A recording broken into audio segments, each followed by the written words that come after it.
हमारे ठाकुर जी टेढ़े काय को खड़े हैं।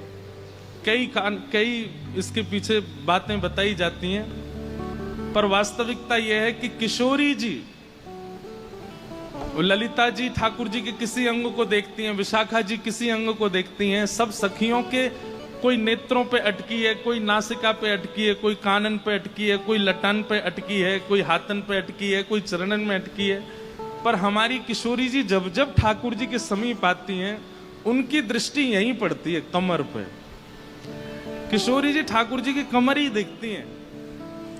क्यों? ऐसे बिल्कुल राधा रमण जी जब उष्ण काल में, हमारे राधा वल्लभ जी, राधा रमण जी जब कम कम वस्त्र पहनते हैं, उनकी कमर देखो कैसे बिल्कुल 8 बार भोजन करते हैं, फिर भी पेट नहीं निकला इतना सा भी। ऐसे बिल्कुल महाराज, ऐसी कमर है ठाकुर जी की।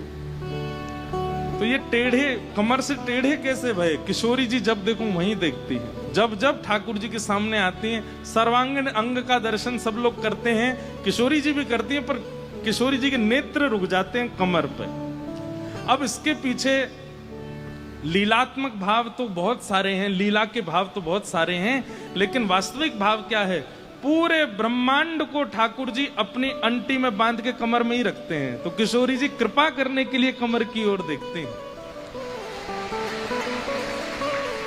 पूरे ब्रह्मांड को ठाकुर जी ऐसे अंटी में बांध के फिर कमर पे बांध लेते हैं। तो किशोरी जी वहीं देखती रहती हैं, कौन पे कृपा करनी है, कौन पे अनुग्रह करना है, कौन पे न्याय करना है, कौन पे अन्याय न कर रखो, आदि आदि जो भी भाव।